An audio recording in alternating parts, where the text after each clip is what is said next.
Halo semuanya, kami dari kelompok 11 yang beranggotakan Dewi Sri Lestari, Ahmad Fatukur Rohman, dan Nurma Zidatul Karimah akan menjelaskan mengenai relik dan pariwisata Irian Jaya. Nah, jadi yang pertama-tama kita akan membahas yaitu batas-batas administratif daerah Irian Jaya. Secara geografis, wilayah ini mempunyai luasan yaitu sebesar 32.027.839.000 hektar.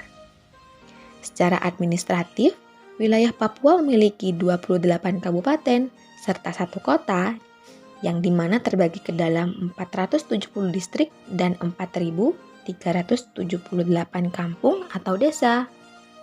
Nah, untuk batas-batas Pulau Papua sendiri, yaitu di bagian utara berbatasan dengan Samudra Pasifik. Untuk bagian barat berbatasan dengan Kepulauan Maluku dan juga Laut Banda.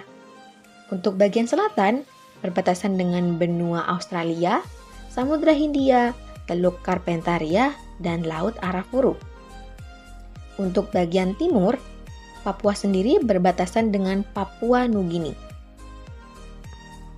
Selanjutnya yaitu peta administratif daerah Irian Jaya. Berdasarkan data Badan Statistik Provinsi Papua pada tahun 2017, di wilayah Papua terdapat 19 kabupaten yang berada di daerah daratan, sulit akses, dan pegunungan, di mana dari 5.163 kampung yang teridentifikasi melalui data statistik, sekitar 79% atau sebanyak 4.114 kampung terletak di daerah pegunungan yang sulit diakses dan kurang lebih 70% dari kampung tersebut masih merupakan daerah yang terisolasi dari akses transportasi. Nah, dari hal ini dapat dilihat bahwa salah satu kendala bagi pemerintah provinsi selama ini dalam memberikan pelayanan publik ke seluruh kampung secara optimal adalah keragaman kondisi geografi wilayah kabupaten atau kota yang tidak seimbang, baik dari luas maupun dari letak wilayahnya. Lalu ada relief Irian Jaya. Kota dengan topografi tertinggi di Papua berada pada Kabupaten Puncak Jaya, sedangkan kota dengan permukaan terendah di Papua berada di kota Merauke. Sebesar 71% wilayah Papua merupakan hutan hujan tropis yang susah didatangi oleh manusia. Hal tersebut disebabkan oleh lembah dan pegunungan tinggi. Akibatnya, karena kondisi yang berbeda-beda, persebaran penduduk menjadi tidak rata karena menyesuaikan dengan kondisi wilayah yang dapat ditempati. Secara umum, kondisi lahan di Papua sangat memungkinkan untuk lokasi pertanian maupun perkebunan. Namun, hingga saat ini, lahan pertanian di Papua masih digunakan oleh sektor-sektor pertanian tertentu saja. Yang paling dominan adalah sawah dan juga ubi kayu. Karena di wilayah Papua sendiri terbagi atas 3 wilayah, yaitu wilayah dataran rendah, pesisir, dan juga pegunungan. Hal ini menyebabkan kondisi topografi Papua yang sangat ekstrim, menyebabkan pembangunan jaringan transportasi darat sangat sulit dilakukan dan membutuhkan waktu, biaya yang lebih besar dibandingkan dengan daerah lainnya. Termasuk juga pembangunan jaringan fasilitas publik lainnya seperti listrik, air bersih, informasi dan komunikasi juga terkendala dengan kondisi topografi yang seperti ini. Kondisi demografi Irian Jaya. Yang pertama, ada kondisi pendidikan. Menurut data BPS, pada tahun 2019 masih terdapat 21,8% penduduk Papua yang tidak bisa membaca dan menulis, serta tingginya angka putus sekolah di Papua untuk setiap tingkatan usia. Jika tidak segera diatasi, tidak menutup kemungkinan jika kondisi SDM di Papua akan tertinggal jauh. Yang kedua, tingkat pendapatan. Pada tahun 2020 terdapat 8 dari 29 kabupaten kota di Papua dan 2 dari 13 kabupaten kota di Papua Barat yang memiliki tingkat kemiskinan tinggi dan penduduk miskin banyak atau sering disebut sebagai kantong kemiskinan. Hampir seluruh kabupaten kota dengan presentasi penduduk miskin tinggi di Papua memiliki derajat otonomi fiskal yang rendah. Derajat otonomi fiskal dinyatakan oleh porsi pendapatan asli daerah atau PAD di dalam keseluruhan pendapatan daerah.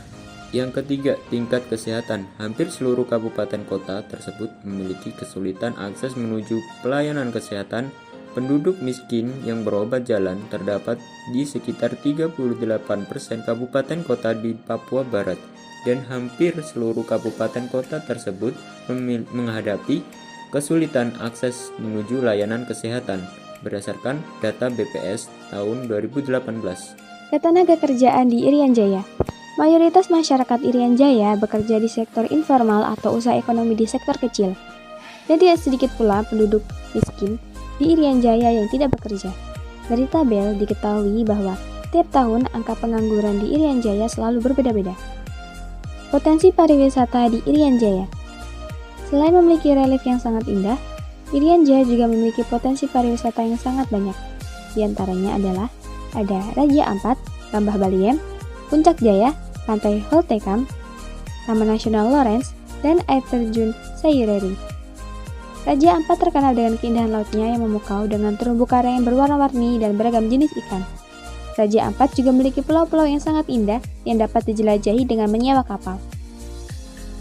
Yang kedua ada Lembah Baliem. Lembah Baliem terletak di daerah pegunungan Papua. Tempat ini menawarkan pemandangan yang sangat indah dengan panorama pegunungan yang hijau serta budaya asli Papua yang masih sangat kental. Yang ketiga ada Puncak Jaya. Puncak Jaya adalah gunung tertinggi di Indonesia.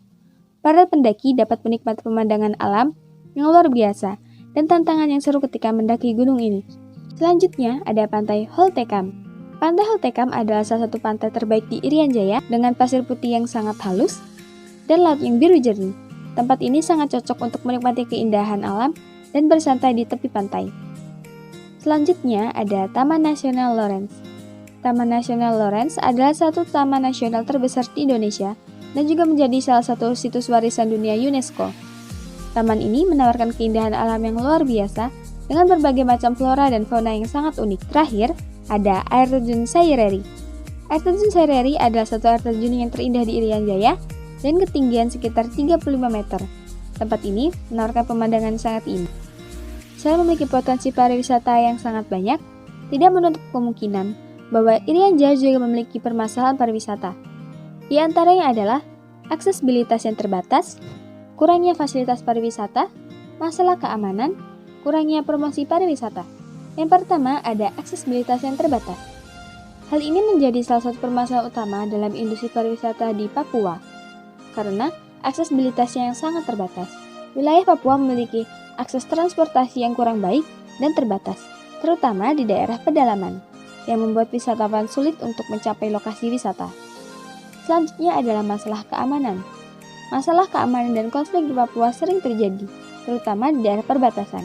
Hal ini dapat mengurangi minat wisatawan untuk berkunjung ke Papua. Selanjutnya, ada kurangnya promosi di pariwisata. Kurangnya promosi pariwisata Papua menjadi salah satu kendala dalam industri pariwisata di Papua. Penyelesaian dari permasalahan pariwisata di daerah Irian Jaya ini adalah dengan memperbaiki industri pariwisata di Papua, perlu dilakukan perbaikan pada aksesibilitas transportasi, pengembangan fasilitas pariwisata, meningkatkan keamanan dan stabilitas, pengembangan dan promosi budaya lokal, serta pengembangan pariwisata yang bertanggung jawab terhadap lingkungan. Sekian pemaparan materi relief Irian Jaya dan potensi wisatanya. Jika ada kesalahan mohon dimaafkan. Terima kasih.